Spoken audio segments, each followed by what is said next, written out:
Christopher Bolin is the author of Solving 9/11, The Deception That Changed the World. Mr. Bolin demonstrates the concept of statecraft, which is the involvement of one or more nations in the crime. It begins with state-level planning by well-funded and organized planners. Then the act is carried out by former or current special forces or mercenaries for hire.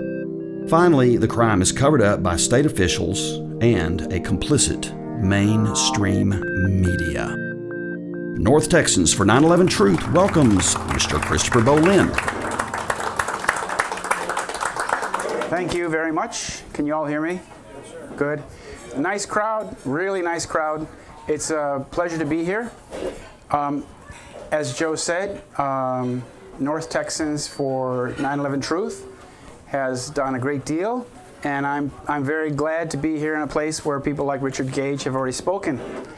When you came in, you probably got a little white envelope. If I gave you a white envelope, that envelope has information from Architects and Engineers for 9/11 Truth, which basically is material that disproves the official version of 9/11. That's my name. I'm the author of a set of books called Solving 9/11. And this is a set of books, meaning that they go together. It's a team. The larger book is the original articles, which contains about 135 articles that I've written between September 2001 and April 2012 about 9/11, about different aspects of September 11th. The smaller book is a concise presentation of my result, my analysis, my findings, presented in an easily readable format.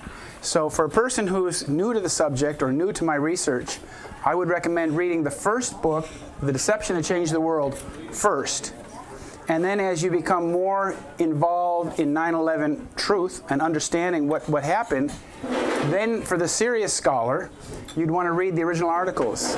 And these articles are mostly about 1,000 words long, 1,200 words long, and these articles are presented in chronological order.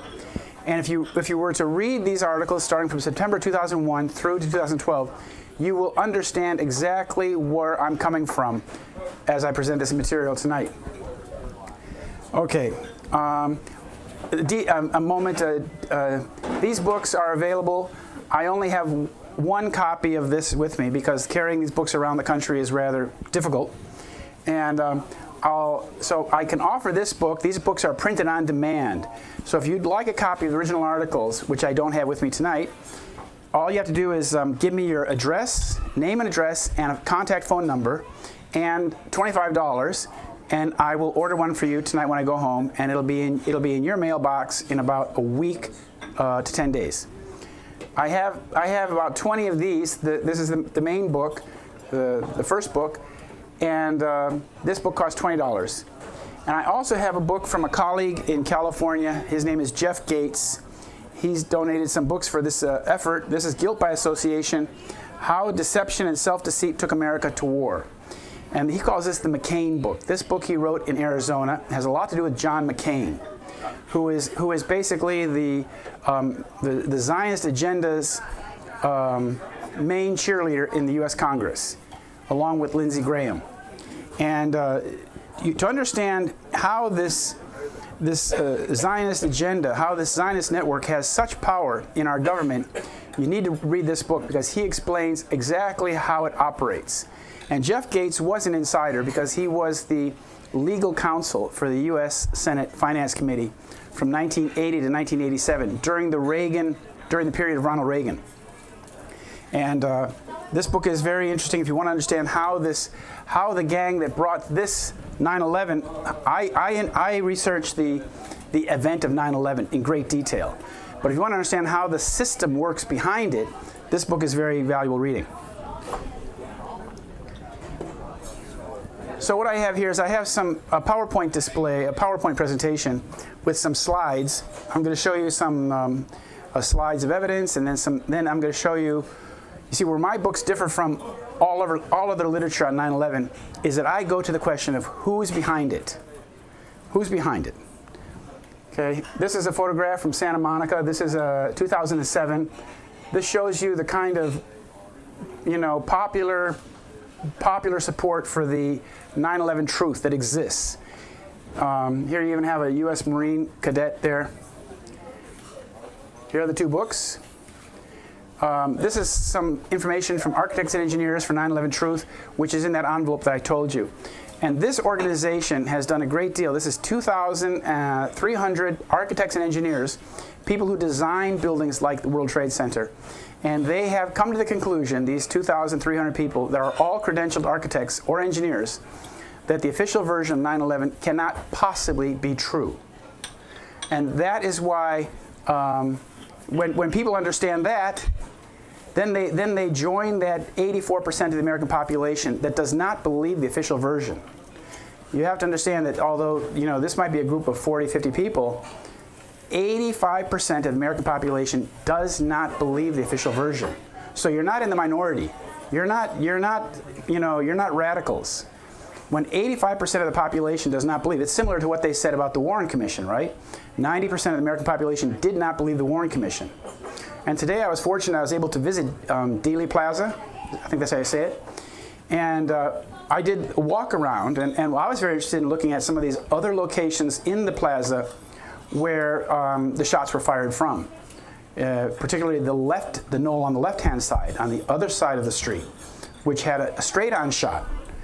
And then I went to the museum with a friend, went to the museum there, and that museum is very much like the 9/11 Museum in New York in that only the official version is presented. They don't even, if you even ask a question about something that's not presented in the official version, they look at you like you're crazy. And I would point out one thing, that the 9/11 memorial in New York City was designed and built by Israelis. It's not an American product. It was designed by a young man named Michael Oren, whose father used to be the Israeli ambassador to the United States of America. So what I'm getting at here in this, by bringing up that point, is that the culprits that are behind these crimes actually are also involved in creating the narrative and then in creating the monuments to the narrative. I also, when I first went to Dealey Plaza today, I visited what's called a memorial to John F. Kennedy, and it's the strangest memorial I've ever been to. It's 4 white walls, concrete walls, with a little black plaque in the middle that says John Fitzgerald Kennedy. And I walked inside that memorial and I thought, well, this is exactly like being in the middle of a sniper's nest. You're surrounded on 4 sides by shooters, which is exactly what happened to Mr. Kennedy, President Kennedy. Now, the thing about the Kennedy assassination and 9/11, September 11th, they're very similar. They're very similar events in U.S. history. The murder of President Kennedy in 1963 was a de facto coup d'etat, in which the government of this country was overthrown, and the policies and everything regarding the executive branch of the government changed 180 degrees. We went from having a president who was seeking peace to a president who was desiring war. And likewise, September 11th was a policy coup. It was an event that radically altered U.S. policy, particularly vis-a-vis the United States of America and the Middle East, and how the American people relate to their own government. That changed immensely.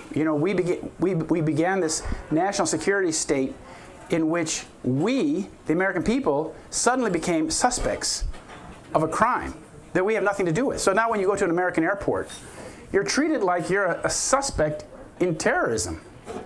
When was the last time the American people committed an act of terrorism against each other? It's pretty uncommon.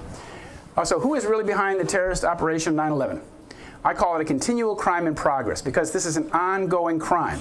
The crime itself was committed on September 11th, but ever since then there has been a criminal cover-up of the evidence and a criminal cover-up of what really happened. So we have been lied to by our government for 13 and a half years, and we've been lied to by our media. Our media has absolutely avoided any discussion of what really happened on 9/11.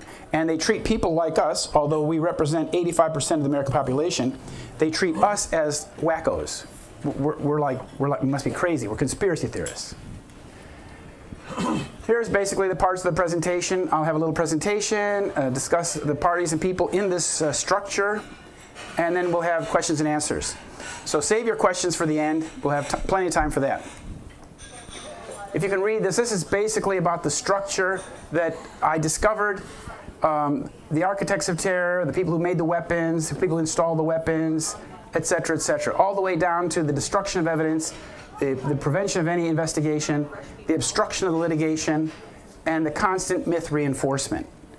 So we're living in a kind of like Truman Show-like existence where we're living in an absolutely false paradigm that's been created by the people who carried out 9/11. So there are three basic control points in a false flag atrocity like 9/11. Investigation. You have to control the criminal investigation and access to the evidence. Then you have to control the interpretation of the event. That means that you have to control the media so that they don't start going off on a tangent and talking about something that you don't want them to talk about. The media has to reinforce your false narrative. They have to reinforce the official line. And then thirdly, there's litigation. Of course, there were 3,000 people killed on 9/11, so there are 3,000 cases, of which 2,900 were settled completely off the top with government compensation money. But then there were 100 families, basically 96 families, who wanted to sue, who didn't want to take the government money, who wanted to sue to get accountability for the loss of their loved one. All 96 of those cases were also settled out of court. So that means that there has not been a single case for 9/11. 3,000 people killed in broad daylight, and not a single case went to court because it was all blocked. So those are the three things: investigation, interpretation, litigation. You got to control those three things. 9/11 happened, September. I was an investigative journalist. I happened to be passing through New York City early that morning. I realized, because I was an investigative journalist, and already by midday on September 11th, I knew there was a Middle Eastern component to this because I heard Ted Koppel come on the phone on the radio and say that the FBI was looking for 5 Middle Eastern men who had been seen videotaping, photographing, celebrating the collapse on the attack on the World Trade Center. And I told my wife, we were driving across Pennsylvania, and I told my wife, I said, well, they could be Israelis. They could be Israelis. And because these kinds of things, terror attacks, false flag terror attacks, were my specialty, and Israeli-Palestinian politics was my degree field, this sort of fell into my lap. And I was being paid to be an investigative journalist for a little newspaper in Washington, D.C.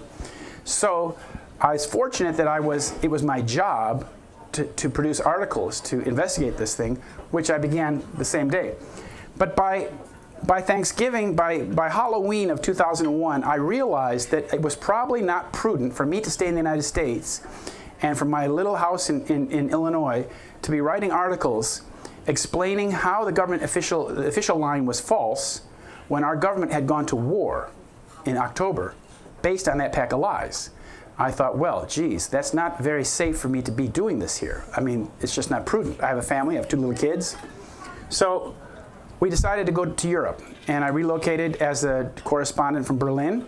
And right away in Berlin, I came in contact with 3 of the leaders of German intelligence. This man, Eckhard Wertebach, and he told me that 9/11, he said that he didn't say it was a Hollywood production. That was another one of the 3 men.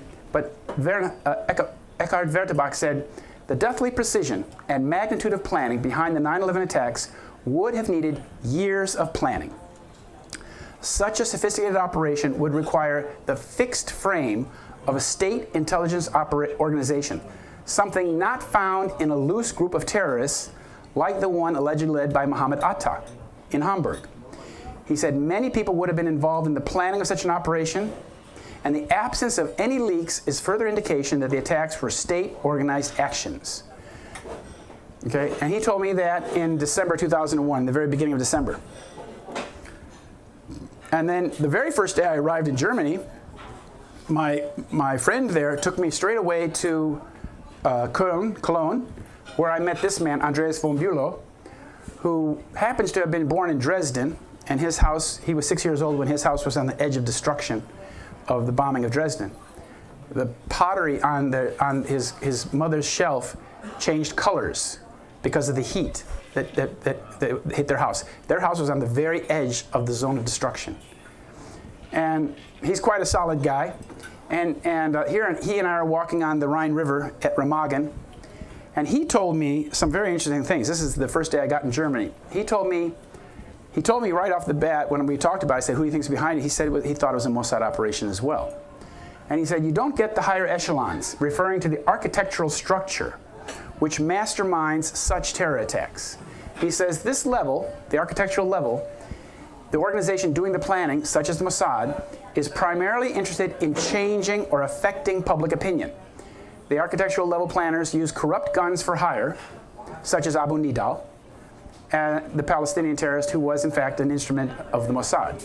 The Mossad, I use the word Mossad to refer to Israeli intelligence. It's a little bit sloppy sometimes because we don't know exactly which agency of Israeli intelligence, and there are many. But so I use the term Mossad because that is Israeli intelligence that's dedicated to foreign operations. The terrorists who actually commit the crimes, he said, such as the 19 Arabs who allegedly hijacked the planes, are the working level people. Between the working level and the architectural level is the managerial level. He says the working level is part of the deception. And he went on to say 95% of the work of intelligence agencies around the world is deception and disinformation, which is widely propagated in the mainstream media, creating an accepted version of events. He says journalists don't even raise the simplest questions. Those who differ are labeled as crazy. And when I was in London a few years after this, he told me this in November 2001, just after Thanksgiving. When I was in London, we had a little presentation there, and the BBC wanted to talk to me. And so I sat down with them. They had a little interview. The first question they asked me is, Mr. Bolin, why are you the only American journalist who does not believe the official version? And I said, well, I don't know if I am, but if that is true, it is because other journalists who have raised questions have been fired. I happened to write for a little newspaper in Washington which promoted these kinds of articles, so I was free to write. And I'm glad that they paid me and I was able to do this, because as this 9/11 was a seminal event in our history. It changed this country fundamentally. It changed our lives. It changed the world, which is why I call my book The Deception That Changed the World. Now, the only way that we can rectify our country and correct the course that our nation is on is to understand the deception. That's why I persevere. Here's the actual event. Very briefly, here you see this is the South Tower being struck, and what you see here is this is the entry of the plane into the South Tower.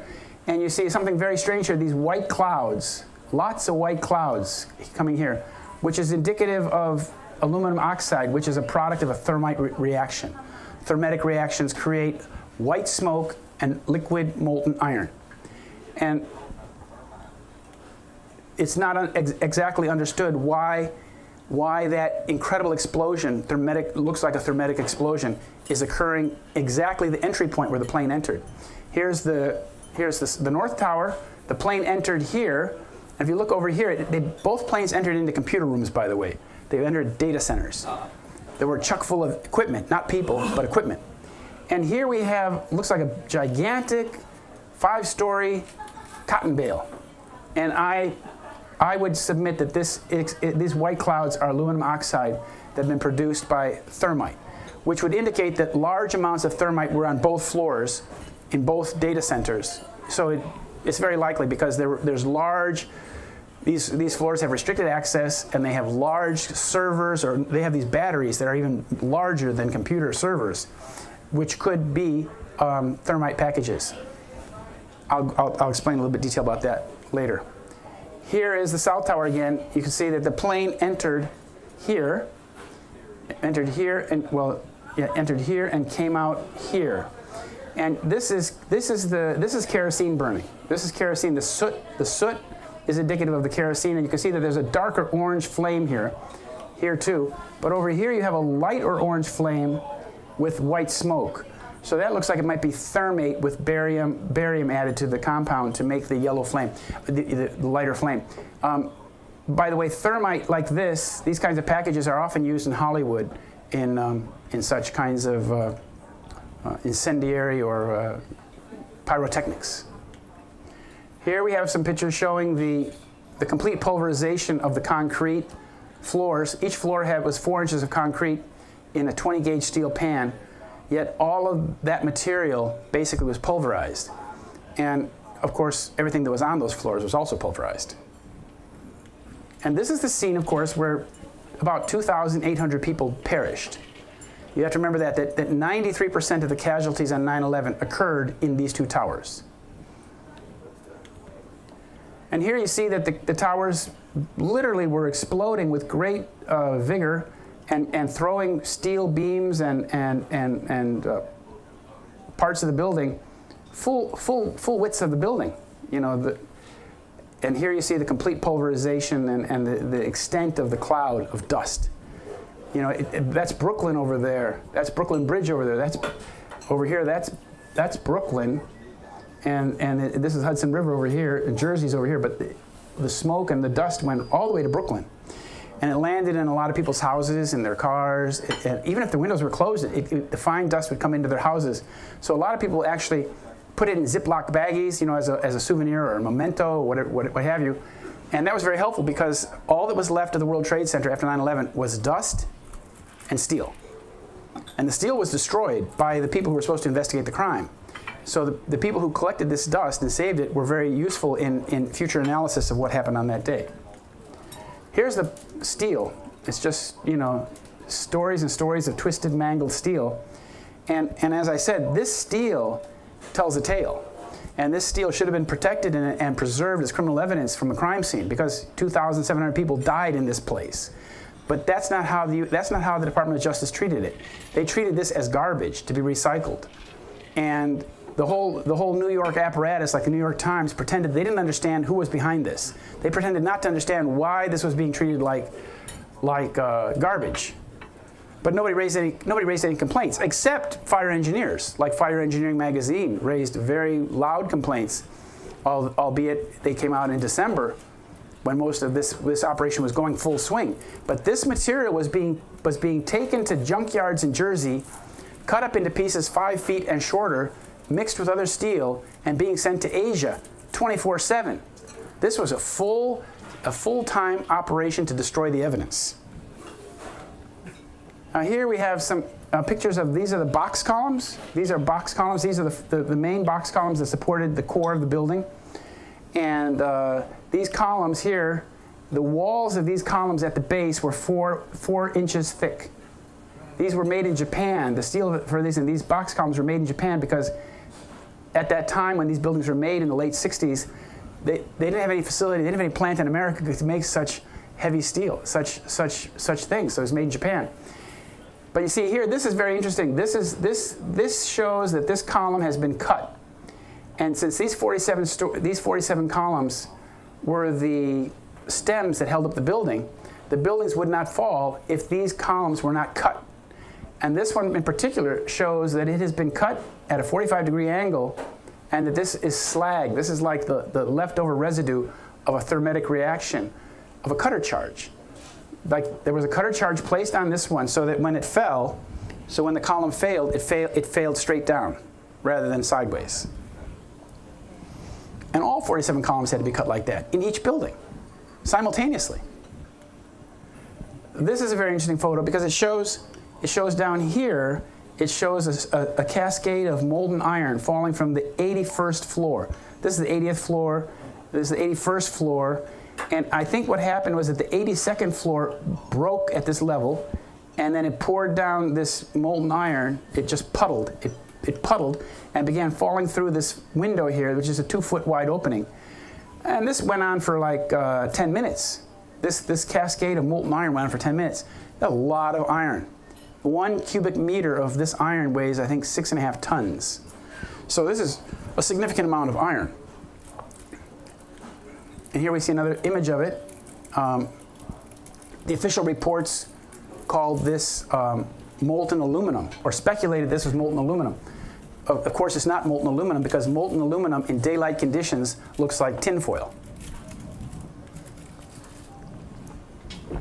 Here's another thing. This is from the U.S. Geological Survey. This is from a U.S. government publication, which was an analysis of the dust, and they found these iron-rich spheres, basically like little tiny BBs of iron. And this is what they call a signature characteristic of the 9/11 dust, means that in every sample of the dust of the World Trade Center, you find these little tiny balls of molten iron. How many millimeter? Well, they're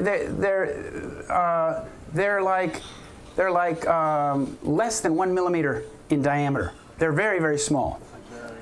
But some of them can be more than 1 millimeter. But the majority of them are very small. This is a microsphere, a micrograph. That means that it's taken like through a microscope.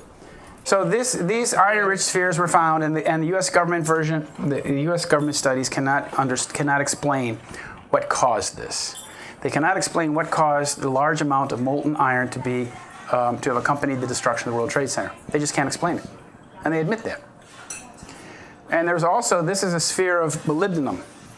And molybdenum, well, what created little spheres of molybdenum in the dust?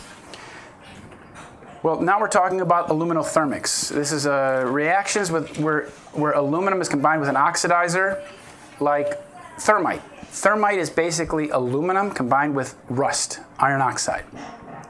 In the thermitic reaction, which occurs, the oxygen goes from the iron to the aluminum, creates aluminum oxide, which is the white smoke.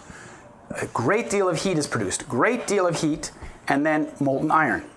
So this is why on the train tracks here you use thermite couplers to weld the tracks together. It's a very easy process, and it creates a lot of heat. Now what this shows is the potential of various oxidizers. The very first one here is molybdenum. Aluminum, molybdenum, and some oxygen. And this molybdenum oxygen oxidizer here, the oxygen goes to the aluminum, and your result would be molten molybdenum. So that's probably where that little sphere came from. And then these are other components, other oxidizers, nickel, Teflon, and this is potassium permanganate, potassium chloride. And these basic oxidizer formations using aluminum and those oxidizers yield more energy per gram than these explosives, TNT, HMX, PETN. These are typical high-power explosives that are used in demolition. And look at the comparison, how much these yield per gram. So then, when you take these same compounds and make them using nanotechnology, nanotechnology basically takes the same components but reduces them in size so that one of the components is less than 1/10 of a micron in diameter. These are extremely fine particles. They're called ultrafine. When you combine these compounds in such a fine compound, the energy result is exponentially higher. The yield of energy, the yield of heat, it becomes an explosive reaction. The source of this is, of course, the U.S. Department of Defense. It's the Energetics Center, Excellence for the Warfighter. So, but this kind of stuff is made in some of the fine universities in America, like the one in Lubbock, Texas Tech. They've done a lot of work on that. The Israelis have done a lot of work on this kind of stuff, and Lawrence Livermore Lab, for example. But in 2001, this was not made in many countries. There are not many countries that were able to produce these kinds of compounds in nanotechnology. That's pretty sophisticated stuff. Here is what they found. These are the chips. This material, a bilayered compound. This is 100 microns, and this is 1 millimeter here, that bar. Different size these are microspheres, micrographs. And this is what Professor Jones at BYU found in the dust. And at first, when they found these little pieces of this material, they thought it was primer. They thought it was paint. But when they heated these chips up to 420 degrees Celsius, they detonated. And the result was that they created a huge amount of energy. These things went off with a bang. And 420 degrees Celsius is a really low temperature for these things to go off. So they said, well, this is an explosive. They call this an active thermetic compound, which is explosive. This is superthermite. You call this, in a nutshell, you call this superthermite. And it does things like this. It is most likely the culprit for the pulverization of the twin towers, because it yields so much energy. Somehow, somebody got in the building and put this stuff under the floor pans, in the core columns, on the trusses, here and there, and then put little detonators on it. And then when the time came, showtime, they would call it, they detonated these charges from the top down, pulverizing the building. This is categorically different from what happened at Building 7. But it created a lot of residual heat. So under the World Trade Center pile, you had incredible heat. And when they removed pieces of steel, they would often pull up pieces here underneath, just underneath the surface, that were glowing, yellow hot. This temperature right here is indicative of a temperature of 1,200 degrees Celsius. Very hot. So, underneath the World Trade Center, you had these incredibly hot chemical reactions going on for 3 months until Christmas time. That's when they were able to say that they had extinguished the fires at the World Trade Center. That meant that until that time, the pile was giving off this very fine smoke. Kind of looks like what used to come out of cars, that bluish smoke from the exhaust pipe. Well, there was a guy at UC Davis, a professor at UC Davis, who's an expert on aerosols, and he sent something called the Davis drum there, and they put it on a roof on Varick Street, and so that when this smoke was blowing up north up this street, it would pass through this drum, this device, which measures smoke, particles of smoke, and what they found was that this smoke contained incredibly large quantities of nano-sized particles. Again, that word nano, meaning particles that are 1/10 of a micron or smaller in diameter. Well, that's a very big health concern, because if you inhale nano-sized particles, you're going to have health costs. There's going to be repercussions to your health. And when this man, Professor Cahill, Thomas Cahill from UC Davis, when he went out to visit the drum later on that year in December, the EPA asked him 2 questions. Who told you to do this, and who's paying for it? Because he was shocked to find that the EPA was doing nothing. The EPA was doing no monitoring of the health of the air quality in New York City. So although this area was pretty much closed to the public, there were a lot of people who were exposed to it, like the first responders. Here you see they were spraying the pile basically 24/7. They were dousing it all the time because it was so incredibly hot that people couldn't work on it. Their shoes were melting. It was extremely hot. And people like this a New York a New York fireman, he's walking on the pile, breathing these fumes without an ounce of protection. Even if he had the state-of-the-art respirator, he would still be inhaling those nanoparticles because there's no respirator that can stop them. They're so fine. He would have to be walking on this pile with a moon suit with his own contained oxygen in order to avoid inhaling these particles. But these particles, the problem with these particles, nanoparticles, is that when you inhale them, they do not stop in the lung tissue. They go all the way to the nucleus of the cell.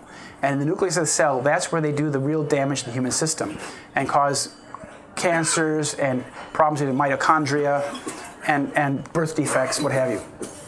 So a lot of New York firefighters that were at the pile are gravely ill today, if not dead. Here it shows just some of the hot spots, but you'll notice here's the hot spots. This was the South Tower. This is where that stuff is all falling off. This is the North Tower area. This is a strange crater in Building 6, U.S. Customs House, that goes down to the very basement. And here's Building 7, the third building that fell that day. You also see extremely hot spots there. Here's the basic layout, south, north, and here's Building 6 where that huge crater was, and here's Building 7, which fell inexplicably at 5:25 in the afternoon that day. Here's how it fell. It fell straight down into its footprint. This building was owned by Larry Silverstein, built and owned by Larry Silverstein, who was the leaseholder on 9/11. Here's what he said. Larry Silverstein, he said, I remember getting a call from the fire department telling me that they were not sure they were going to be able to contain the fire. And I said, we've had such a terrible loss of life.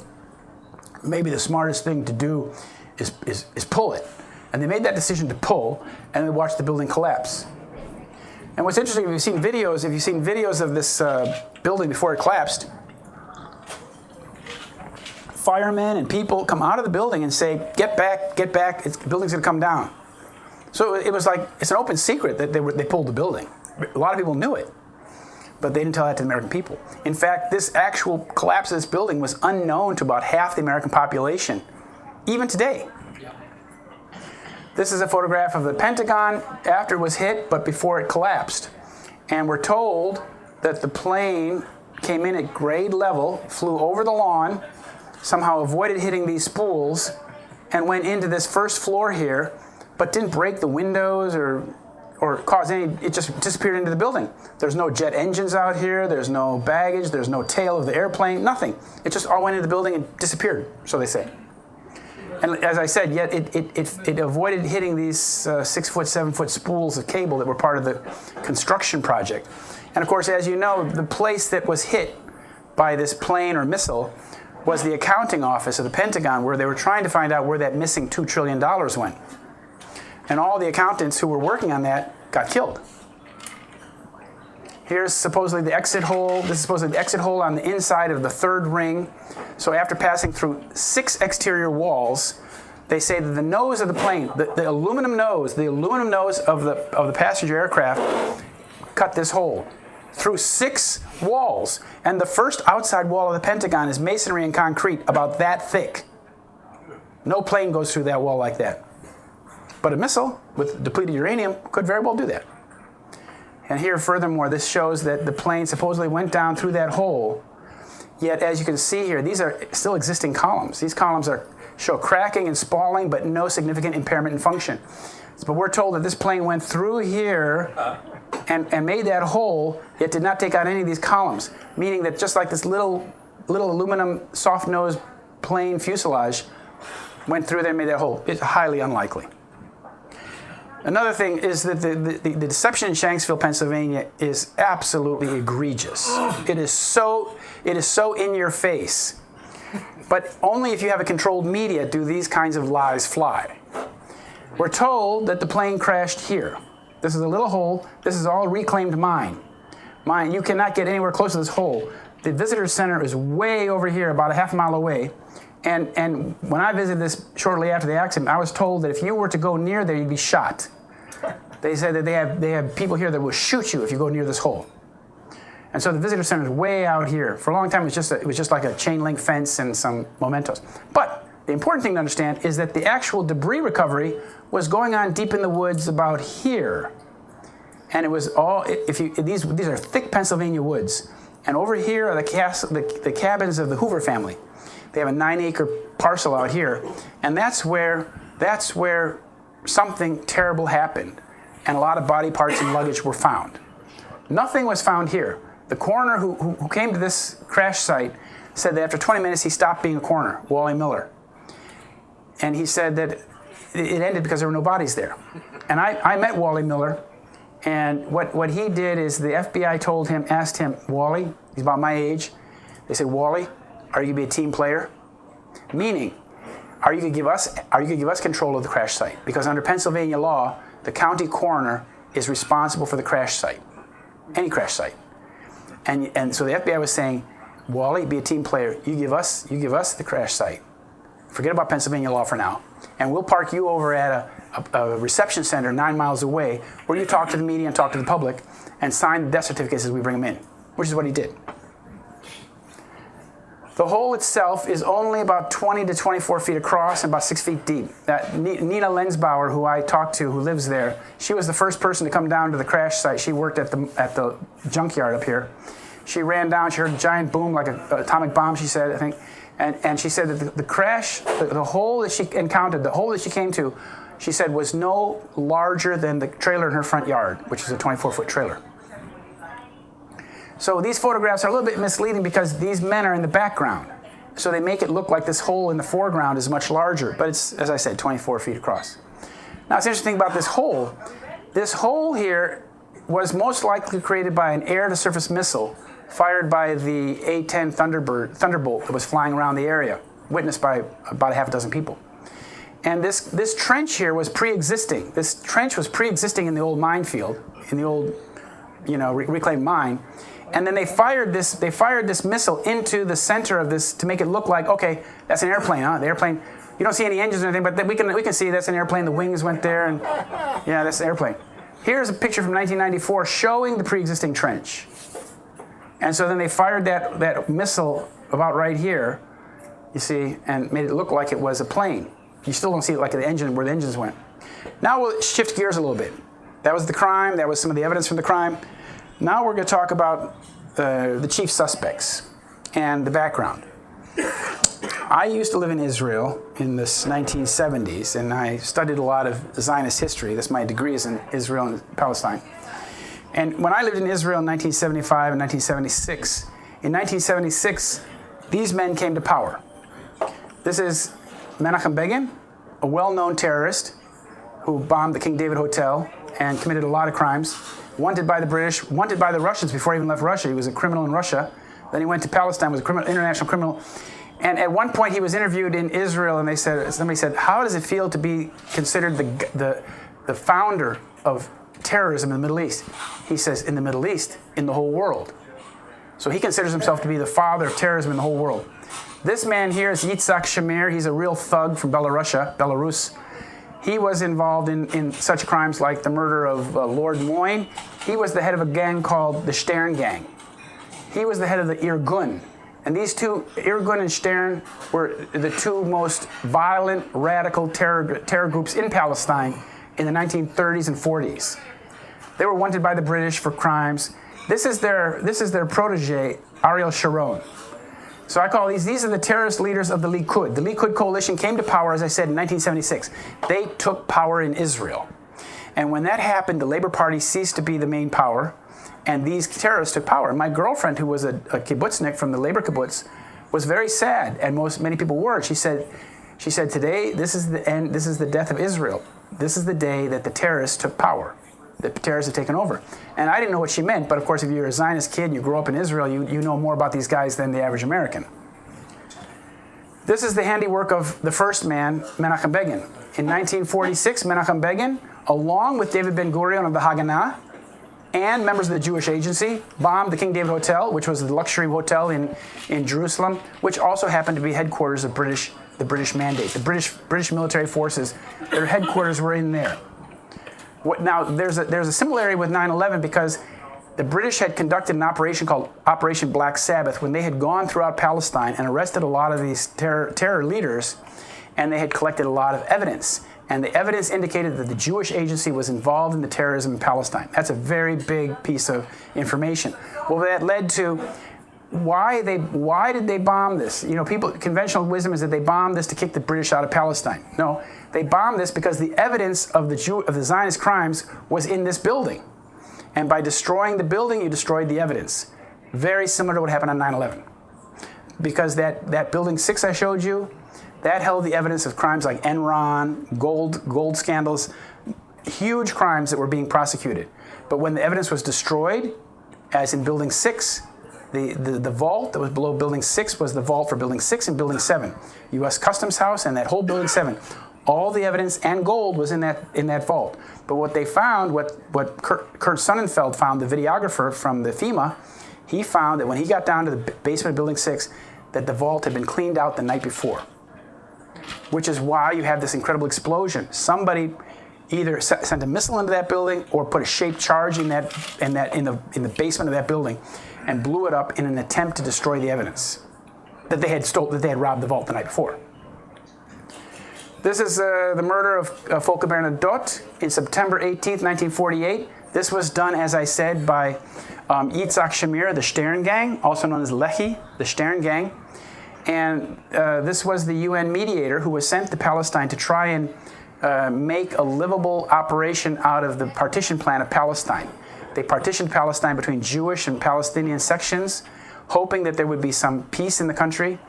And he wanted to implement, he knew that it wasn't going to work, but he also said that Jerusalem has to be independent, separate, free state, open to all. And this is the handiwork of Ariel Sharon, the third man in that picture. This is the massacre of the Palestinians in Sabra and Shatila in 1982, in which Palestinian camps in West Beirut the inhabitants were massacred. Thousands of people were massacred, while the Israeli army secured the area around it and provided flares so they could go on with the massacre at nighttime. Went on for like 2 or 3 days. And anybody who tried to get out of the camps was then shot by the Israelis as they tried to leave. This is the man who was found responsible by Israel. The Kahan Commission found him responsible. He lost his portfolio. He lost his position in the Israeli cabinet. He was told that he was unfit to have any leadership positions in the Israeli government. And then in 2001, he got elected as prime minister. And I called my sister, who's Jewish, and told her that this is a very bad constellation. Here we have George Bush, stole the election or whatever. He got elected by the Supreme Court. And this man was in power in Israel. And I said, this is exactly like we had in 1982. And we had Ronald Reagan, who was like a born-again Christian Zionist, along with Menachem Begin. So you had a terrorist leader in Israel, in our ally, with an ideologically committed person in the Republican Party. And it led to the war in Lebanon in 1982. It led to Ronald Reagan sending troops to try and hold the line. So I said, this is not a good combination. George Bush and this fella is not a good combination. And I said, something bad is going to happen. Believe me, these guys are terrorists. This man is what they call a génocidaire. That's a French word meaning he commits genocide. He's done it all of his life. That's what he did all of his life. He killed Palestinians like they were to be slaughtered. This was his assistant, Ehud Olmert, who was the mayor of Jerusalem and became the deputy prime minister under Ariel Sharon. What I discovered was that this man was in New York City on September 11th, although it was not mentioned in the press in New York City. Now, how can that be? The mayor of Jerusalem comes to his sister city, New York City, and it's known to Mayor Giuliani, it's known to the FBI, it's known to the U.S. government, but it's kept out of the New York papers. Why? Why? What was he there for? I found out that he was on September 10th, he was in New York City making a transaction selling a football team, the Likud football team called Beitar.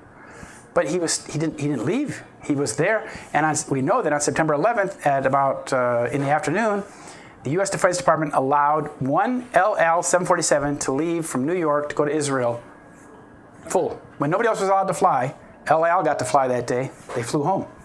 The bad guys got away. Here is one of the number one bad guys. This is Benjamin Netanyahu, current Prime Minister of Israel. Now he's running again for office because his government has fallen.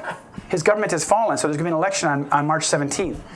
So this man and his father had a little group called the Netanyahu Institute, or the Yonatan Institute, where they have been promoting since 1979 this idea that the United States has to engage in a war on terror and basically go to the Middle East and fight Israel's wars for it. Fight the countries that are attacking Israel, fight the groups that are attacking Israel, and fight the countries that support them, which is exactly what we've been doing since 9/11. So his agenda, the agenda that he and his father were promoting since 1979, and they had a conference in 1979 in Jerusalem called the Jerusalem Conference, and George Herbert Walker Bush attended and spoke when he was a candidate for vice president. Here is his father, who passed away recently, Benzion Netanyahu. But his real name is, of course, Benzion Milakowski, born in Warsaw, Poland. Here's Mr. Netanyahu here, speaking or visiting the Grand Synagogue of Paris just after the Charlie Hebdo attack last month, it was. And here he came into the Grand Synagogue waving like he was Bruce Springsteen or a rock star. And he's doing this because he desperately wants to win the election March 17th. And there's a good chance that he might not win it. So what's he going to do? What's he going to do to improve his chances? He's going to come and speak before the U.S. Congress, I think, next week. He's going to speak to the U.S. Congress. He's going to Paris. He's promoting himself on the global screen so that the people in Israel will say, oh, Bibi, what a guy. Look it, he goes to Congress and he tells the Americans what to do. Look it, he's great. That's how the average Israeli will think. But to ensure his election, I would submit to you that there's very likely there's going to be some criminal, or there's going to be a war. There will be a little war involving Israel and either Lebanon, Syria, Gaza, Hamas, somebody. Because if there's a war in the beginning of March, and if that war goes on until the middle of March, that will greatly enhance his chances of being reelected, because people will say, oh, we got to vote for Bibi. We're in the middle of a war. We've got to rally the troops. So I wouldn't be surprised if something. Watch what happens in the Middle East in March. Here he is with Ehud Barak, Israel's former defense chief, chief of staff, minister of defense, Israel's most highly decorated soldier. This man, Ehud Barak, was also foreign prime minister, and he was, in the military time, he was the commander of an elite commando force, covert commando force called the Sayeret Matkal. And Netanyahu was his soldier. So he was the commander of this man, along with his brother and some other men. It's a covert commando force which is directly under the Israeli chief of staff.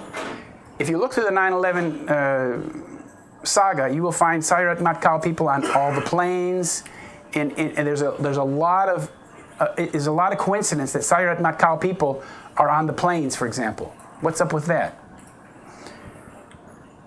And this man, Ehud Barak, was on BBC World Television in London. He was in the studio in London before the buildings even fell. He was telling the English-speaking world. This BBC World is seen around the world. It's an English-speaking channel from the BBC TV.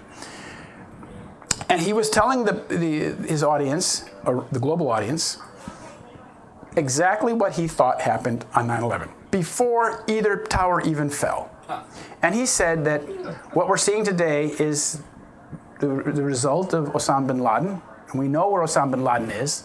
And he said, now is the time. He said the world will never be the same. He was right about that. He said the world will never be the same. It will never be the same. He says, but now is the time for America to lead in a concrete, operational war on terror. So, you see, they got the war on terror that they so desperately wanted for the last 20 years through 9/11. So 9/11 kickstarted the Zionist war agenda that they wanted us to do. So now we're fighting Israel's wars for it. And here are the troika of terror: Shimon Peres, former president, Bibi Netanyahu, Ehud Barak. They're very happy the way things turned out. In fact, this man, Netanyahu, on 9/11 told the New York Times, when asked, how will this affect Israeli-American relations, he said, it's very good. He said that, it's very good. As the buildings are smoldering with 3,000 people in them, he said it was very good. He said, well, not very good, but it'll be really good for our relations because now you Americans understand what we're up against. And then a couple years later, he said again in Hebrew at an Israeli university called Bar Ilan, he said that Israel is benefiting from one thing. He said that is the attacks on the World Trade Center, the Pentagon, and America's struggle in Iraq. For him, that's one thing. Because in his mind, those two things are one. It's a Freudian slip. Now, this man here is Isser Harel, the former head of Haganah Intelligence, the former chief of the Shin Bet, the founder and the former chief of the Shin Bet, which is Israeli domestic intelligence, and the first real director of the Mossad. He served as director of Mossad for like 13 years. He's a terrorist. He's a bona fide terrorist. But he said something in 1979 to a guy from Texas named Michael D. Evans, a Jewish guy who pretends to be a Christian evangelist. He said that Arab terrorism will come to America. They will attack your tallest building in New York City. This is him, Isser Harel, born 1912. As I said, he's the founder and director of the intelligence agency Shin Bet, director of Mossad. Predicted in 1979 that Arabs would attack the tallest building in New York City. Okay, 22 years later, that prediction came true. What a wise guy. How did he know that? Here he is later on in life, not so very happy. Here's the man he told it to, Michael D. Evans, Christian Zionist, lives in Texas, supporter of extreme right-wing Zionism. He has a little operation called Jerusalem Prayer Team. You're probably familiar. Christian Zionism is a very big aspect in the evangelical movement in this country. Television evangelists like Hagee, and the 700 Club, and people like that. Their main mission, their main objective is to promote Israel and Jewish immigration to Israel. They're not so concerned about the life and times of Jesus Christ or what that means to us. They're more concerned about serving Israel. Here he is in 1979 with Bibi Netanyahu, who was a furniture salesman at the time, and his father, Ben-Zion Milakovsky, and some unknown female. Here he is with the man who blew up the King David Hotel. Now, it's no secret that this man blew up the King David Hotel, killed 90 people, committed the worst terror atrocity in Middle East history. It's no secret. Everybody knew it. He was wanted by the British. And here's this Christian Zionist just lovey-dovey with this man. Oh, they're just in love with each other. And because this man is, in fact, he's Jewish. He's really Jewish. But he's also a Zionist, a very dedicated Zionist. Here he's speaking in Caesarea, Israel, along with somebody named Glenn Beck and David Barton. about 2012. And these men are all basically prostitutes for Zionism. I don't know how else you can say it. They are serving the Zionist cause for money. And the Zionists are very generous to people who promote Zionism among Christians in this country, because they gave Mr. Hagee an airplane, I think, and they give these people a lot of money. Okay, here's another guy. This man here in the middle is Arnon Milchan. He is Israel's main Mossad agent in Hollywood. He's also the senior agent of Lechem. Lechem was a super secret Israeli operation to get American nuclear technology to Israel for their nuclear program. It was started by Shimon Peres, and Shimon Peres and this guy are best friends. Well, this guy came to Hollywood, and these are basically his property. These people make movies. This is Brent Pitt and Angelina Jolie, and he makes movies in which these people are star. And he made movies like JFK, in which, of course, who's the guilty party? Some nebulous group at the CIA. He made Brazil, another movie where bombs go off all the time without making any sense. A futuristic film. Bombs go off here, bombs go off there. Terrorism is a fact of life. Very much like Iraq has become. Like Iraq has been for the last 10, 13 years. Bombs go off here, bombs go off at funerals, bombs go off in restaurants. Here he is with two of his big friends, Shimon Peres, who he calls his best friend, and Bibi Netanyahu. He made a movie in 1978 in France and England, called The Medusa Touch. And in this movie, the climactic scene is a 747 flying into the Pan Am building. And this is how they're arranging the props to make this scene possible for their movie. Here's the book. Peter Van Greenway, don't let the name fool you. This man is actually a Jewish writer. The publisher is a Jewish publisher. And as we know, the man who made the movie is a Mossad agent. And Richard Burton, I haven't watched the movie too closely myself, but my friend down in Seguin watched it the other night, and he said that the symbolism in this movie is very interesting. He said, I'm dying to watch it now that he's told me about this, but it's a lot of anti-Christian symbolism in the movie. But Richard Burton says, I am the man with the power to create catastrophe. Because Richard Burton has this sort of telekinesis power where he imagines something happening and it happens. And churches get blown up, and buildings get blown up, and planes fly into buildings. This is 1978 he made this movie. Then he was involved in another movie he made in 2000 in Vancouver, Canada, and in New York City, in which a plane here flies into the World Trade Center. And in the movie, this plane has a passenger flight which has been remotely hijacked by superior computer technology. And then the plane narrowly, here they're pulling up, and the plane just narrowly misses the World Trade Center. He made this movie, The Lone Gunman. It's a pilot episode of a series by the same title. And in this he made with Rupert Murdoch, because Rupert Murdoch and Arnon Milchan were partners in their TV production company called New Regency. So you ask yourself, well, which writer had the brilliant idea to fly planes in the World Trade Center? And to make this scene, they actually flew helicopters along the flight path of the plane. This man, Peter Zvi Malkan, is one of the veteran Mossad agents. He was involved in the kidnapping of Eichmann in Argentina. He was involved in the smuggling of plutonium from Pennsylvania for Israel's nuclear bombs. He and a partner of his got the World Trade Center security contract in 1987. And that contract would have gone through had it not been torn up when somebody from the Port Authority discovered that his partner, Avraham Shalom Ben-Dor, was convicted of murder in Israel when he was the head of the Shin Bet. And there had been a bus hijacking in 1984, and they had captured two of the Palestinians alive. And he told this man, Avraham Shalom Ben-Dor, said, just crush their heads with rocks. So that's what they did. They just killed them on the spot. They crushed the Palestinians' heads with rocks and said, "Oh, they're all done. They're all gone now." And there was a process. He was found guilty. He was removed from his position at the Shin Bet, and he came to America. Just like this other guy, this other fellow that I showed you, Zvi Malkin, who was a senior Mossad agent. He supposedly retired from the Mossad at age 49 and came to America to sell art. But as we can see, they didn't stop their operations for Israeli intelligence. They just worked undercover. And here they were working with a man named Rafi Eitan.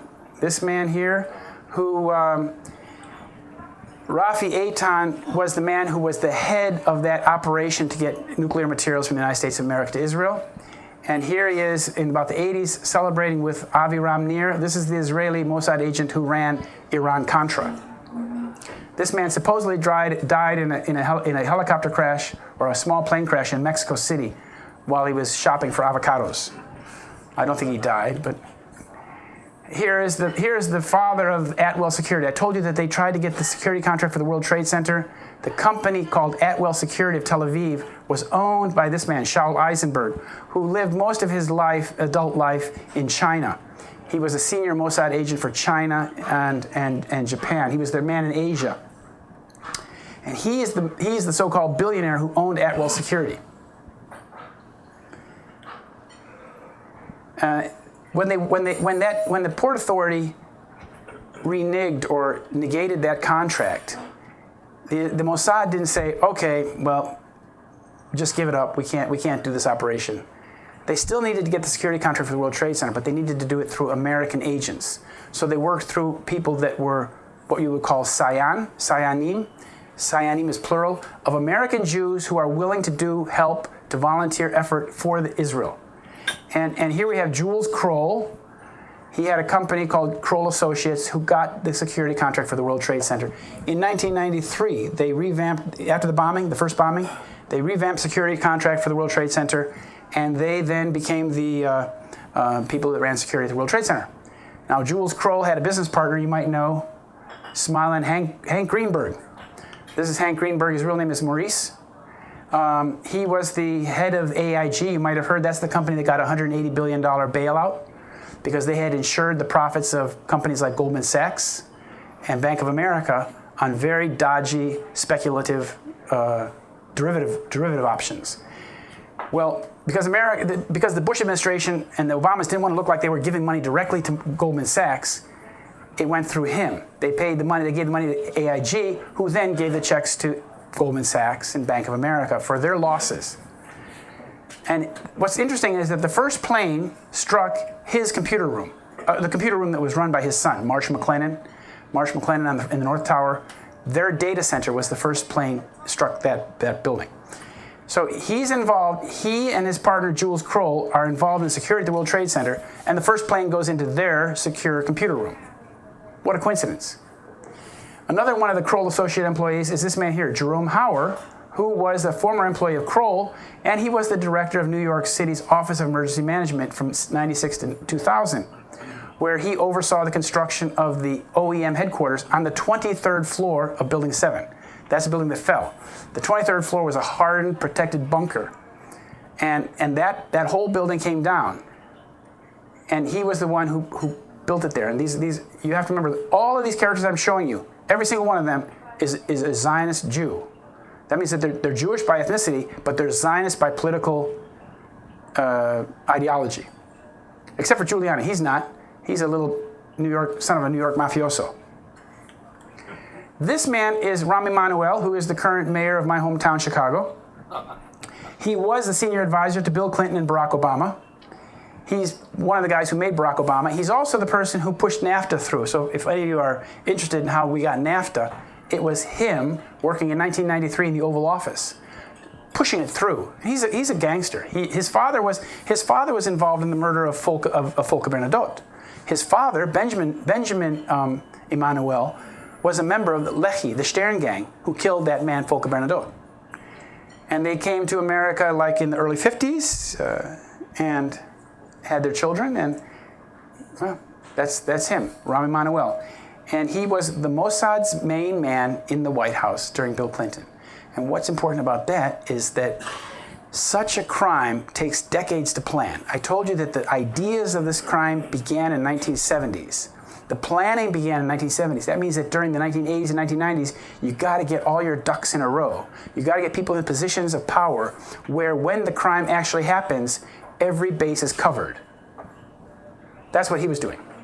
Here he is working with his good friend Bill Clinton. He's advisor, senior advisor. And so Bill Clinton would appoint to the bench, for example, the right people. He would appoint the right people to all these various offices because, the president is responsible for thousands and thousands of appointments every year. Somebody has to appoint, the executive has to do it. And, when you understand American politics or politics pretty well, you understand that these people that are the public leaders are really not making decisions on their own. It's their advisors around them who are turning their heads. For example, here we have Barack Obama. Here we have David Axelrod and Rahm Emanuel. They're laughing. They're having a good time. They're showing probably a new policy. They're saying, this is what you're going to promote now. And these two men created Obama since 1992. In 1992, a woman named Betty Lou Saltzman in Chicago presented Obama to the Jewish community and said, this man, Barack Obama, will be America's first black president. And lo and behold, he was. Betty Lou Saltzman is also the daughter of Philip Morris Klutznick. Her maiden name is Klutznick. And Philip Morris Klutznick is the president of the International Order B'nai B'rith. He died in 1999. You have to understand, the International Order B'nai B'rith is a free Masonic organization which is open only to Zionist Jews. So it means that they have this secret society in America and around the world which basically is allowed and able to conspire in free societies. Here was the comptroller at the Pentagon. His name he's a rabbi, Dov Zakheim, and he was appointed in July 2001. He was also, prior to that, he was the CEO of a company called SPC International, which makes things like remote control operations for planes and things like that. But here he's probably trying to explain, well, I'm looking where that $2 trillion went. I can't tell you right now, but I'll tell you next week. This man, Lou Eisenberg, was the commissioner of the Port Authority. And this man was involved. He was the person, as the commissioner of the Port Authority, he was the person who oversaw the negotiations for the privatization of the World Trade Center. And there were a couple people who wanted to get the World Trade Center. One was Vornado Realty. One was Larry Silverstein. And this man made sure that the lease went to Larry Silverstein. So what they did is basically the old trick. They made it very difficult for Vornado. They told Vornado, oh, you're going to have all these back taxes to pay on the buildings. Oh, you're going to have to deal with all this expensive asbestos removal. And finally, Vornado gave up and said, forget about it. We don't want it. Then it went right to Larry Silverstein. This man, Ronald Lauder, he's the son of Estee Lauder. He's a very powerful guy in Israel. They have a school of government at Mossad University, which is called the Interdisciplinary Center in Herzliya. He was the director of New York State's privatization scheme for Governor Pataki. And the privatization scheme is what gave the World Trade Center, what turned the World Trade Center from being New York, New Jersey state property to the property of Larry Silverstein. Yeah. Here's Lauder, David Rockefeller, and George Pataki, and Michael Bloomberg. Michael Bloomberg was the mayor for 12 years after 9/11. This is Larry Silverstein. So when you hear people talk about, like David Icke talking about lizard people, he's a good candidate right here. He was the leaseholder of the World Trade Center in 9/11, a senior Zionist leader, and he was also a personal friend of Bibi Netanyahu. Every Sunday afternoon they spoke on the phone, regardless of where they were. This is his partner in crime, Frank Lowy, a former Israeli commando, the CEO of Westfield Properties, and he is the partner of Larry Silverstein in the World Trade Center. Here are the men that ran the Department of Justice at the time. This is John Ashcroft, the man from Missouri who lost an election to a dead man. And here's his assistant. Like I said again, this man is the window dressing. This is the real power here. Michael Chertoff was the Assistant Attorney General responsible for the criminal investigation of 9/11. As you all know, there was no investigation. The investigation was blocked. The evidence was destroyed. Therefore, this man and this man are culpable for the destruction of evidence at the World Trade Center. So these men would be prime candidates for a trial for the destruction of evidence. Here he is. After he finished that job, he then became the Secretary of Homeland Security, where he was in power for 4 years, from 2005 to 2009. And in that position, he was still in control of the evidence. Here's Philip Zelikow, the executive director of the 9/11 Commission report, which is a myth, which basically gave us the myth and said this is what you're all to believe. A very flawed document, doesn't resemble reality in any way, but it's the myth that we're supposed to believe. And in 1998, that man, Philip Zelikow, wrote this article with Ashton Carter and John Deutsch, who worked for the Rothschilds. Ashton B. Carter and John Deutsch and Philip Zelikow wrote this article, Catastrophic Terrorism, Tackling the New Danger, in which they imagined the transforming event. And they said that such a far-fetched horror is something that could happen next month. And in this article, they basically described what America should have to do when this catastrophic event that could happen next month happens. Now, these two men, as I said, Ashton B. Carter and John Deutsch, worked for a little group called, Global Technology Partners. It's a group that is a subsidiary, a wholly owned subsidiary of Rothschild North America. So it's a think tank. Ashton B. Carter and John Deutsch. In my main book about original articles, if you look on page 166, there's an article called "The Zionist Network Behind 9/11," and I explain their relationship to the Rothschild family. And Philip Zelikow from Houston is the person who specializes in creating the myth, and then gave us the myth, because he imagined a transforming event in 1998, and then when the event happened, he gave us the myth. Do you see how that fits together very neatly? Is Deutsch the former director? Yes, John Deutsch, former director. Here's Kenneth Feinberg, the special master of 9/11. We're almost done here. Special master of the 9/11 Compensation Fund. He was appointed by John Ashcroft. And he was the man who doled out the money to the relatives' families who died on 9/11, those who took the government fund in the beginning. For those who didn't, the 96 who didn't, they remained in the process, they remained in the litigation, the tort litigation. They had to deal with this woman, Sheila Birnbaum, who's a lawyer for Skadden Arps, and she worked to try to obtain settlements out of court with those remaining 96 families. What they fought with those 96 families was what I call a judicial war of attrition. They just wanted to grind them down over time, so they fell away from the process. And eventually they all fell away. And this was the judge who oversaw the whole thing. Another Orthodox Jew, Alvin K. Hellerstein, devout Zionist.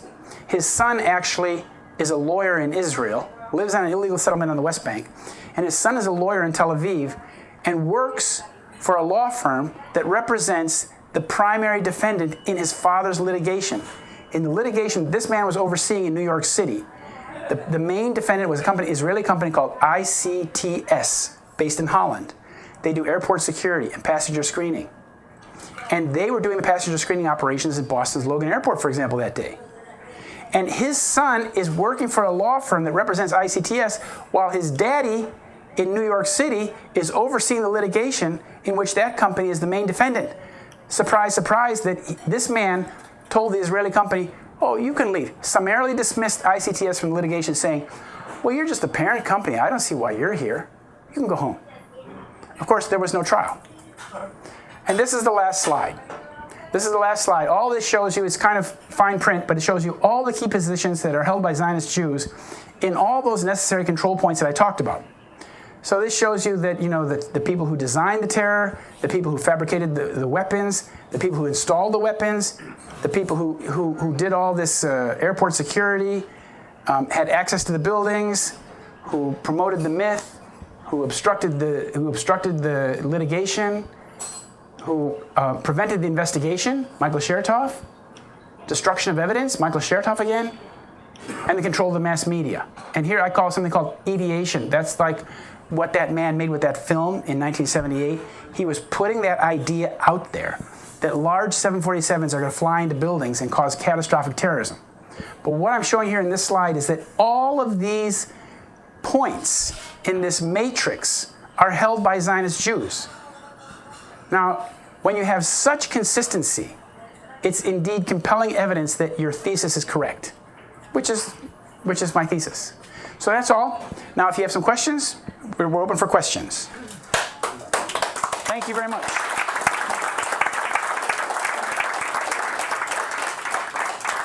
Thank you. Thank you very much. Anybody have any questions? Yeah, I do. Let's see. When that term Zionist is used, Yes. I'm somewhat ignorant on this. What do they really mean by Zionist as opposed to Jew? Good question. Good question. Zionism is a political ideology, basically, in which the idea that there should be a nation state for Jews, only for Jews. So Zionism is based on this idea that Jews should live apart from other people, which is also similar to what the Nazis thought. So it should be no surprise that Hitler was also a Zionist. Hitler encouraged the transfer of Jews from Germany to Palestine because it's this idea. Racism was a very popular concept at that time, that the Germans could not live, Germans needed their living space, but that the Jews were not social, could not live with the Germans. So therefore, he respected the Jewish people, but he thought that they had to live by themselves also, segregated. So actually, Zionism is kind of like a leftover product of this racist thinking. And it's based very much on something called Jewish supremacism, that Jews consider themselves to be supreme or better than other people. And I would recommend, an interesting book about this subject is called Jewish History, Jewish Religion, The Weight of 3,000 Years by Israel Shahak. It explains some of the Jewish supremacism. But the information about Zionism is hard to find in this country. The best place to learn about Zionism is in Israel, which is why I learned a lot about it, because I lived there a lot. And in writing my books, I was very fortunate at my local library to have access to a set of books, 2 books called The Encyclopedia of Zionism in Israel, printed in Israel in 1971. That's the one you want to read. It's a 2-volume set. And in that set, you will read about the secret societies, how the Rothschilds created, the Rothschild family of Britain, and Paris and Frankfurt, how they created these secret societies like the Sons of Moses in Eastern Europe in the 1880s. And they were successful in getting this political ideology of Jewish nationalism married to Orthodox Judaism. They succeeded in doing, and the chief rabbi of Bialystok, Poland, did that.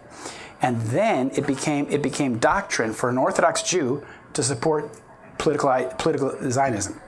And the Rothschilds, at that time, they wanted Zionism because they owned the Suez Canal, and they thought it would be in their best interest to have a state, a Jewish state, right on the banks of the Suez Canal to control the canal. But that's basically it. Judaism is, of course, a religion, but it's in Zionism. Not all Jews are the same. In Israel, in the state of Israel, the only recognized form of Judaism is Orthodox Judaism, and you can see why from what I just told you. Reform Jews, like from America, are mostly Reform Jews, are not considered Jews of the same value. Like my sister is converted to Judaism. She's a Reform Jew. She and her children are not considered Jews by Israeli law. In Israel, you have to show 3 generations of matriarchal Jewish descent to be considered a Jew. Very much like what you had to show in Germany. Matriarchal, from your mother, because it passes from your mother. Question? What indicators would cause you to be suspicious that perhaps Aviram Nir is not dead? Well, Aviram Nir, this is very typical of, this is a good question. Aviram Nir disappeared in a plane crash in Mexico. We never saw any photographs of the body. We just heard that the plane crashed in the nighttime someplace in Mexico City. If you've read Huckleberry Finn, you know what I'm talking about. The guy dies, the body's gone, Huck Finn is no more. Like Ken Lay.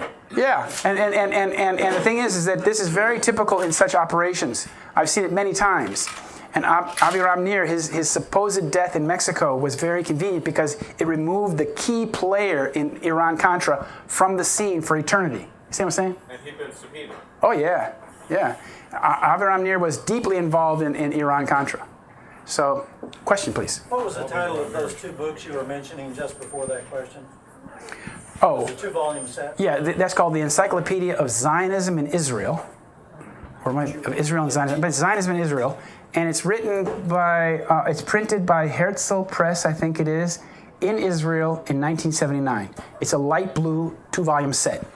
But the 1971 edition is the one that I used, and it's very good because it tells you about secret societies. And you see, Encyclopedia Judaicas, encyclopedias about Zionism, written by the Zionists themselves, are the best source.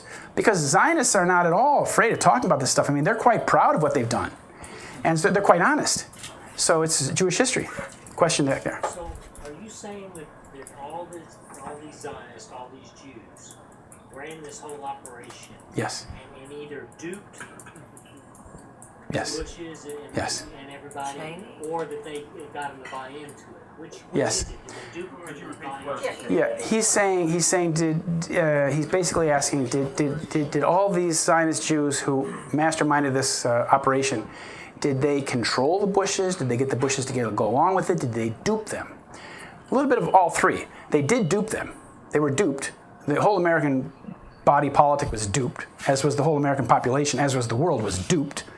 And also there's an old saying that nothing binds people more closely together than a crime committed together. And the Bushes have been involved in criminal activities, as have the Clintons, with the Mossad, primarily in the drug trafficking business. You know, those stories about Mena, Arkansas are true. Barry Seal did fly 50 tons of cocaine into Mena, Arkansas. And that's probably why Philip Marshall, the journalist out in California, who used to be the personal pilot for Barry Seal, was killed with his whole family about a year ago. So the thing is that, also though, if you remember the events of 9/11, George Bush was under threat. He felt that Angel, Air Force One, was next. That's what they put this fear into him that he was next, and he was afraid for his life. He was flying from Air Force Base to Air Force Base. He really thought they would get him. So he was being duped as well. So but he was told by Cheney this. yeah, he was told by Cheney, but one thing you also have to remember is that Dick Cheney and George Bush and all these characters have a whole host of Zionist advisors who are telling them, who are interpreting the world for them, telling them what they should do, telling them what they must do, telling them what the polls say. So there's a great deal of control. These politicians, George Bush, smart guy he is, but he's not the guy that's making the decisions. He has all advisors telling him what to do. What's going to work best in the polls, what's best for politics, what's best for his legacy. And so that's how they do it. We're being controlled by the same people that killed Christ. That's an easy sell here in this country. Well, it's yes. Out and everybody, the Christians go nuts. Yeah, well, the thing is that Christ was condemned and killed by the Pharisees, by the people who, Christ was greatly opposed to these Talmudic people. They were creating the Talmud. They were creating the Palestinian Talmud. That was the Pharisees and the scribes. The scribes were writing down. The rabbis were interpreting it. Then they went to Babylon, and the Babylonian Talmud was written. And that became, that was only written in the last 1,000 years, the whole Talmud. And what the Talmud does is it basically is a very anti-Christian doctrine, which should not be taught in Jewish schools in this country. They should not allow such an openly racist doctrine to be taught, but they do. But this Talmudic thinking is at the base of Jewish supremacism, because it teaches these Jews who go to yeshivas, Orthodox Jews, that Jews have a right and have an obligation to basically mistreat non-Jews. And so this creates a very unhealthy antisocial behavior among these Orthodox Jews. And so this is why they all want to live in Israel, because they don't feel comfortable living with non-Jews. But this is also their worldview, which allows them to create such atrocities and to be able to go to bed at night with a conscience, they feel they've done a good thing, because in their tribal worldview, whatever they do to benefit the Jewish people is good. Which is why Netanyahu keeps saying, he's reiterating that 9/11 is good for the Jewish people, because he's trying to assuage his guilty conscience. He's trying to say, I did this for you guys. I did this for you. I did this for the Jewish people. I'm a hero. I'm a good guy, right? Because he knows that he and his father and all those characters are behind this atrocity. Question? I actually have two.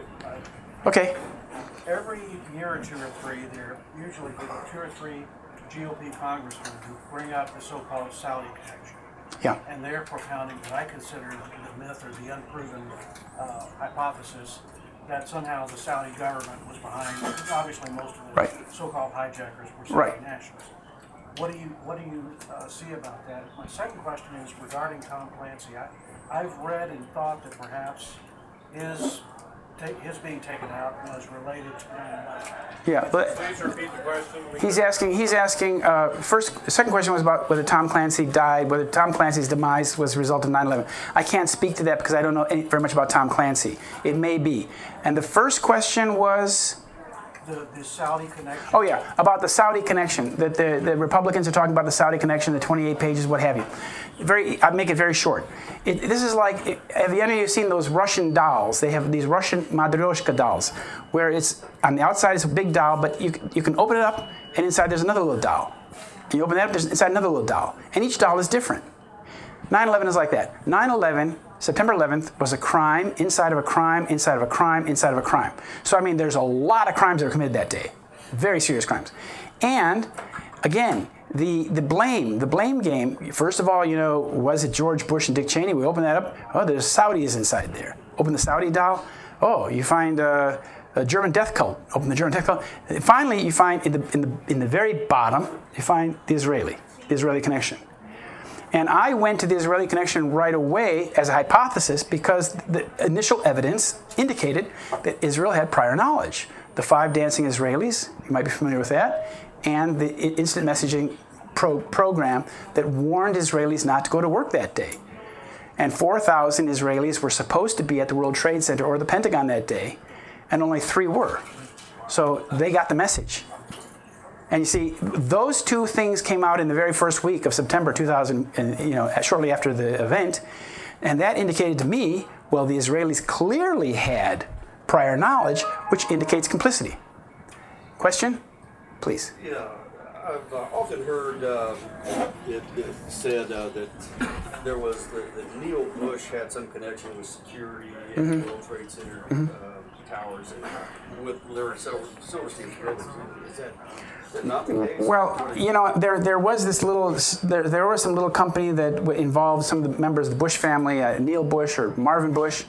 But the thing is that the actual security contract, the company that was actually involved was Jules Kroll. And Marvin Bush did not work for that. So again, I would submit to you that kind of discussion is almost like a red herring.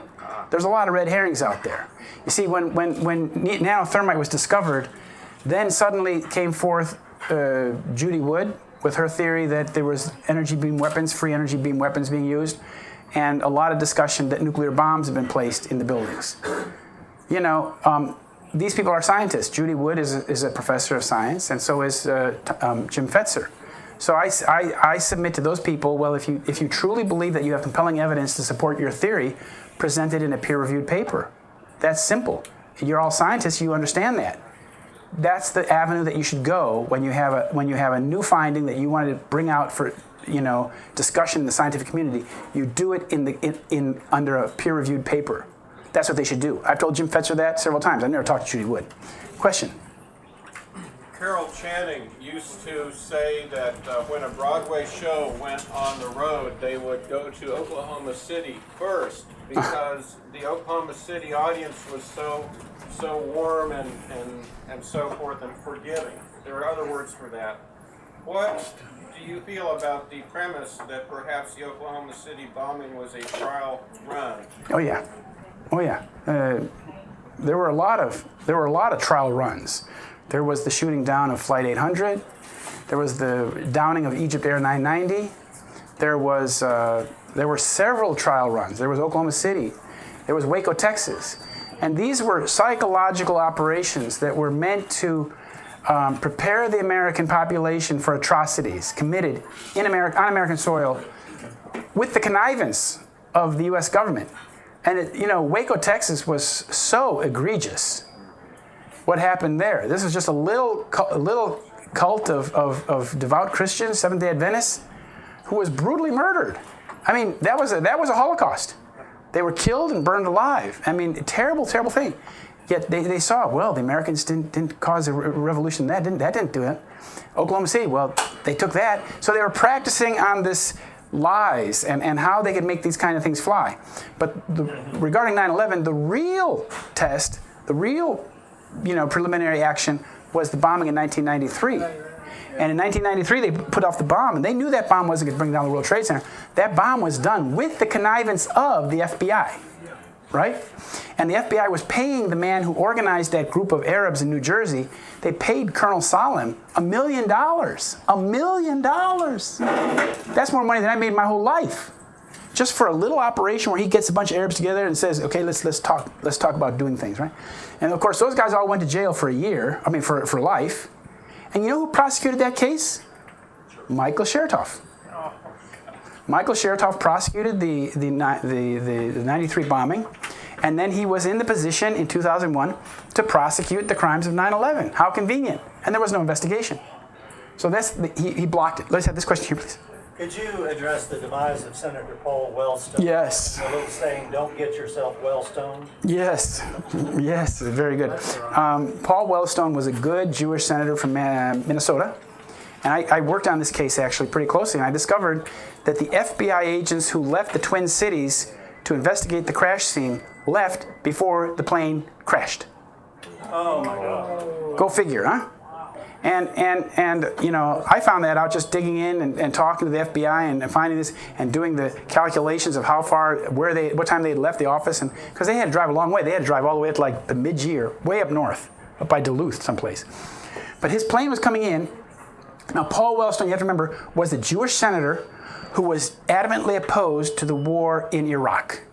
He was outspoken in his criticism and his refusal to go along with this. And in this country, they insist that you go along with the war agenda 100%. If you don't support the war agenda, they remove you from office. If you want to read a book called They Dare to Speak Out to see how that works. If you cross the Zionist party, if you cross the Zionist criminal network, and you're in Congress, you will not get reelected next time. Guaranteed. And I'm from Illinois, and they got Charles Percy out of office. They got a host of people. Kucinich. They got in Illinois. They got a lot of people. They just removed them from office. Beg your pardon? Cynthia McKinney. Yes, and Paul Finley. Anybody. And so, in the case of Paul Wellstone, though, his plane was coming in with his lovely family. They were coming in for a landing on an airstrip in a light snow in northern Minnesota. And at the last minute, his plane was coming in for approach at the runway. It suddenly did a 45-degree angle and went into the woods. And the plane burned vigorously. It burned vigorously. And as I said, the FBI was on the way to investigate the crime before the plane even crashed. That's pretty efficient. Question, please. Yes, who in 2001, and I'm almost afraid to do the internet search on this because NSA knows everything, but who in 2001 would have the material, right, the nanothermite, because this isn't commercially available, correct? Nor is it tagged? Right. In 2001, there were very few people who knew how to make this stuff. It's very complicated because, you know, when you're combining chemicals, when you're combining agents at that almost molecular level, it's very, very small, which is why it's so powerful. Is you have ultra fine particles of aluminum and whatever the oxidizer is side by side, so that the surface area of the reaction is incredible.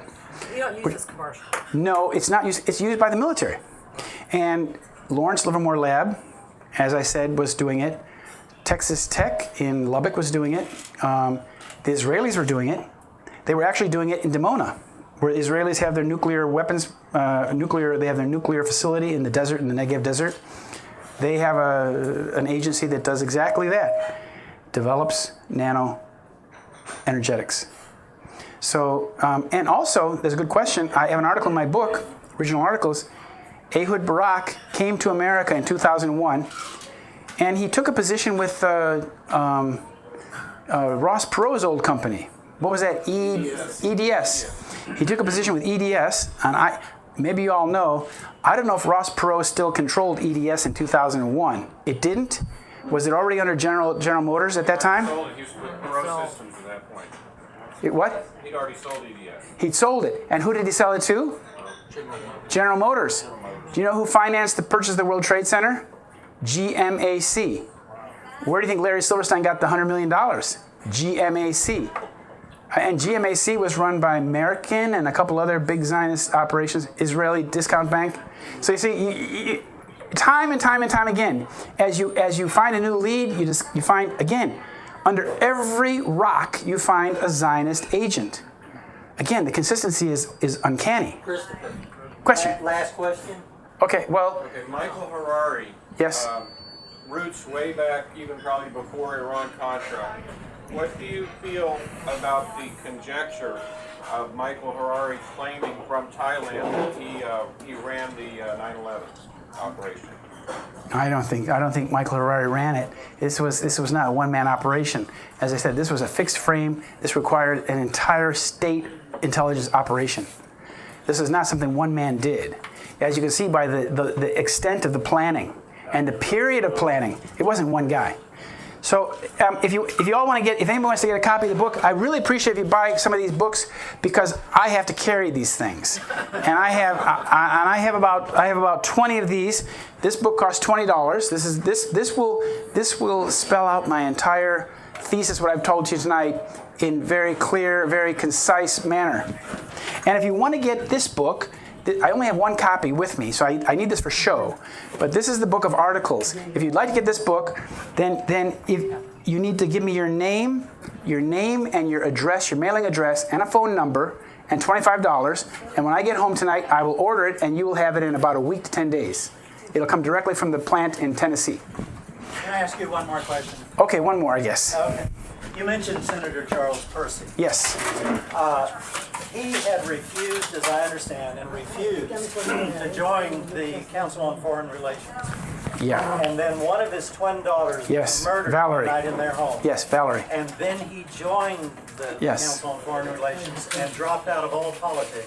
He was probably headed for the White House. Yes. And he was absolutely opposed to everything you've talked about here. Exactly. Everything in that realm.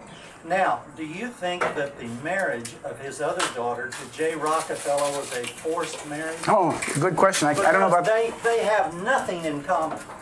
But I consider the murder of Valerie Percy to be very similar to the murder of the Lindbergh baby. That it's when you take on the Zionist establishment at that level, political level, you are in grave danger. And they do things like that, like they did the Wellstone family. Like you had a question about the Wellstone family. They do that to set an example. It says, for example, in the Protocols of the Elders of Zion, which is written by it's the notes from a B'nai B'rith meeting at the highest level, that their critics, they will take and they will make examples of them with extreme punishment, extreme pain, so that others will take note and say, well, I won't go that way. So in order to achieve submission by all, they attack their critics most vigorously. Well, let's hear it for Mr. Thank you. Thank you very much. Thank you for coming. Thank you very much for coming. So now you know who did it. Many of you have asked, but what can I do? It is clear none of us will risk ourselves to bring these criminals to justice. We don't even know where to begin. We can be aware of the methods, the thinking, and the statecraft involved in a false flag operation. Our group awareness, our solidarity of thought is a force to reckon with. Because we have petty differences and no solidarity, false flags continue. Let us not be deceived by such cover-ups. Let us not be divided. When you tell your friends you know who did it, and they reply, "Who?" show them this film. In closing this presentation, it is fair to show the criminals who had starring roles in this false flag operation.